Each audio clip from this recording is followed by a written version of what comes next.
10 financial rules that I wish I understood earlier, but I'm glad I've learned them now because they've completely changed my life. Now, I just like to go off the cuff. I've got a few notes. I've got my 10 points right here. So I'm going to cover the 10 points. And this is something I live by. Like I often say, if you watch any of my other videos, I'm on the path to financial freedom, but I'm only on that stage because I've reached financial stability. Now, I won't get into it too much, but I think there's two paths to wealth. You got the slow lane, you got the fast lane. The slow lane is basically what we're going to cover today. We're setting up that unshakable financial freedom, unshakable financial stability, sorry. You need that. You need that to know it's not going to crumble under you, that if something happens, we got that base. So let's hop straight into it. The first thing is, you have to know where your money's going. And for years, up until I've been like budgeting for probably 18 months now, but my financial life has changed drastically in 18 months. But yeah, probably for 2 years, 18 months, I started tracking where my money went. And it was crazy that I actually didn't know. And most of us don't know.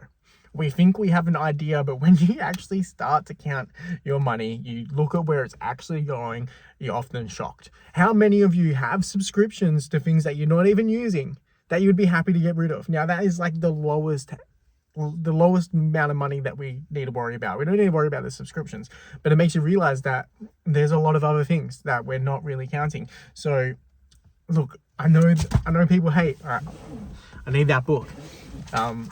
I know people hate the word budgeting, whatever it is, like, but you got to know where your money's going, because when you know where your money's going, you can start to take control of where you put that money. Now, okay, let's move on. I could talk about that for ages. I'm actually going to make another video about budgeting specifically, but know where your money's going. Like, if you don't know where your money is going, how can we control it? And I believe we can worry about it less as we get more stability. And I've felt that in my life. But to begin with, God, count every dollar. I'd recommend, before I move on, for 3 months. Count each month what you spent over a 3-month period and see where it actually went. Okay, I know a lot of you won't do that, but that's the best place to start. That's where I started. Now, the second thing I did was get rid of consumer debt. To be honest, me and my wife, we never had a credit card, even before we were together. So thankfully, like, we didn't have that type of consumer mentality, but we had a car loan, and it was like $20,000. So it wasn't not a lot of money, but as soon as I made some changes in my life, I got a decent medium income. I just put everything on there, and I just disregarded a lot of the rules that you should be doing that we're going to talk about later. But I just went all in on getting rid of consumer debt, because I started looking at the math and I started to realize that if I was to invest or do anything, it's never going to outpace the interest rate that we're paying on consumer debt. It's just insane. Like, if you're paying anything over like a standard mortgage rate, like 7% is pretty high mortgage rate. If you're paying like 10, 15, 20, 25% on a consumer loan, get rid of it. Get rid of it as fast as you can. Okay, the second thing is we need to cut margin. Now, this is to begin with. If you have no idea what's happening with your money, count where it's going. Start to focus on getting rid of consumer debt, because that's going to open up your expenses. But there's other ways we can open up our expenses. We can create margin. So margin is the gap between the money you make and the money you spend. We want to have more money at the end of the month. Most of us, we get the money and spend, and we're waiting for that next paycheck. We're on that paycheck to paycheck cycle. Get rid of the unnecessary expenses. If you track your money for 3 months, you can have a look and you can see how many people are ordering food at nighttime. Like, how many people are doing stuff for convenience? Like, how much of your expenses are for convenience? We can get rid of that. We can start to put some effort into things. Now, what I'd recommend is living like a monk to begin with, just to get to some control. If you're not willing to make that sacrifice for like 3 months, like, I don't know if you're going to make that change. Like, you need to be willing. Dave Ramsey says, eat beans and rice or rice and beans. And like, whilst I don't subscribe to that mentality so much, but to begin with, yes, for the first 3 months, lock in, create margin, because we can start to do stuff with margin. If it's paying off a debt, whatever it is, we need to create a gap with our margin by cutting unnecessary expenses. Okay, moving on. we want to order our fixed expenses. We often think like, oh, but I can't change how much I'm spending on my mortgage. I can't change like these expenses. It's just how much I am. Like fixed expenses, utilities, right? You can be conscious of how much energy you're using. Be conscious of how much water you're using. Okay, we can look for better interest rates. We can review our life insurances, any insurance we have. We can review that, our internet, our phone, all of these things. We can look at other providers, and they are fixed expenses, but we're not fixed with that one provider. And often we can change, or if we're changing and we're looking to quit and we're looking to remove our subscription, they will offer a deal to keep you there. So just call like every, I don't know, at least once a year, make the call, go around, look for better deals. Big ones like home insurance, it's going to be a big chunk. Your interest rate on your home, like the big ones, especially call around. Like what's the harm? You stay where you are, but at least ask.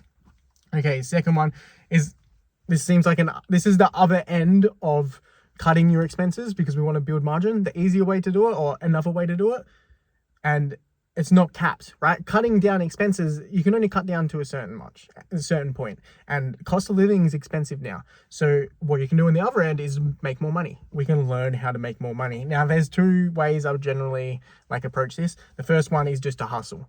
Just look at short-term gains to be able to use that money to build some traction, to build like a bit of a buffer. So just hustle. You can get, like, I've done Uber Eats. Like there was a stage in my life where I was driving every day before my shift started, you know, and I had like a goal. I needed to make, like, this is back in the day, but I was making 750 from my primary employment, and I would Uber Eats at least 250 because I wanted that 1,000. Like minimum was 1,000. So I would Uber Eats, and that was just, you can do that. If you have a car, you can, and it's insured, you can sign up, and within like 5 days, you can be driving and picking up food and making money. Like you can just make money, or you have a skill, that you can trade someone else for that knowledge. And you might be like, oh, I don't have anything to offer. That's not true. I was about to swear then, but I held back because you are in a position where your previous self wished you were. Okay. So 5 years ago, I didn't have a house.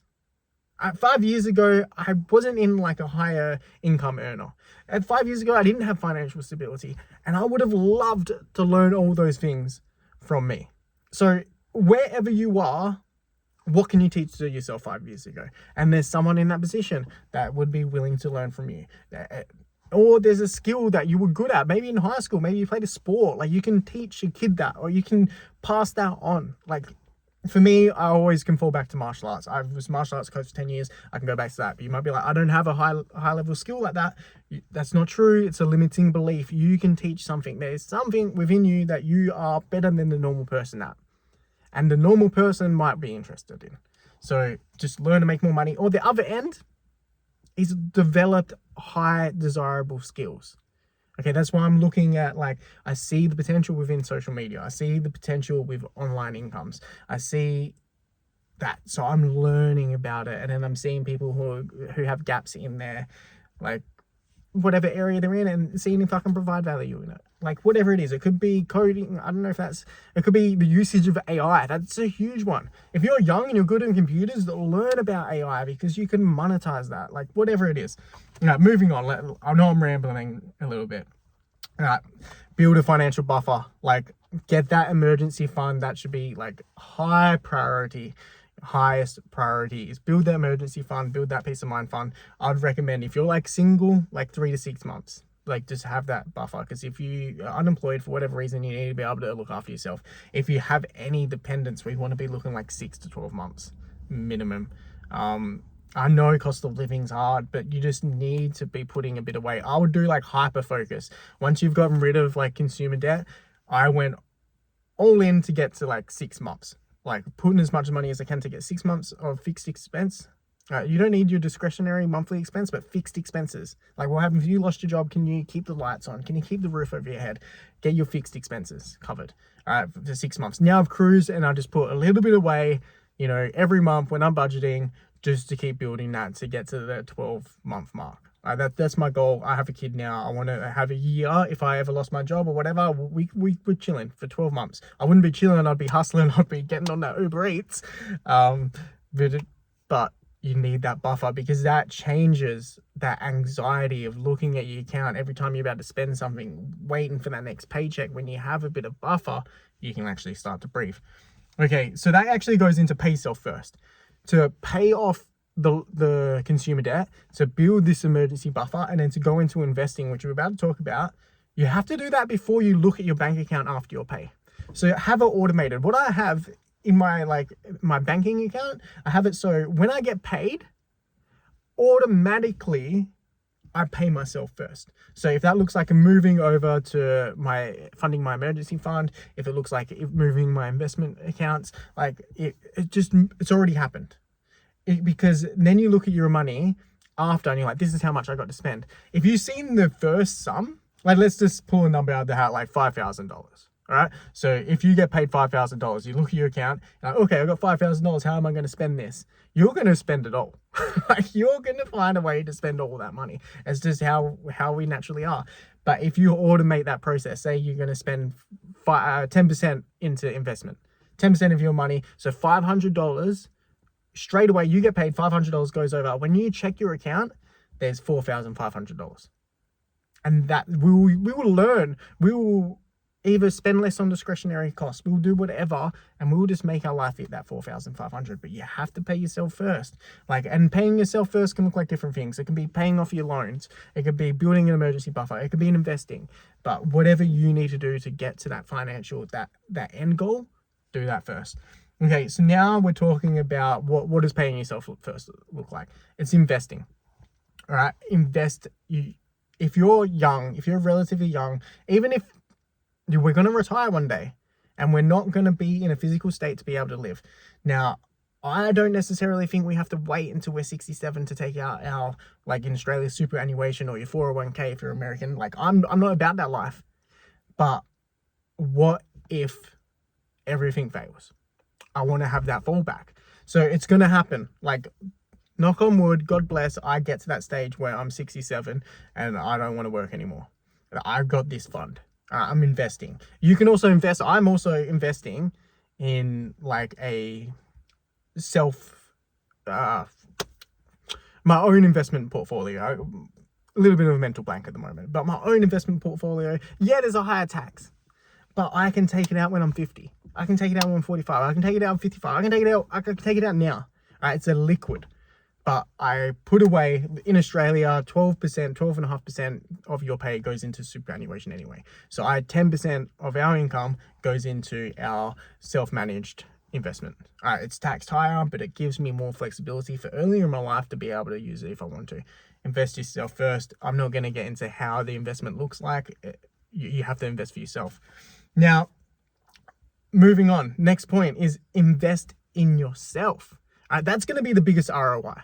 You can invest in like ETFs, single stocks, you can invest in businesses, but invest in yourself. If you're in a job and you know that if you invest in a higher skill set, you can get the next job up and you can make a high income straight away, that's going to be it. If you've been thinking about building this business that you're super passionate about, you're confident in, and you're willing to do whatever it takes, invest in yourself.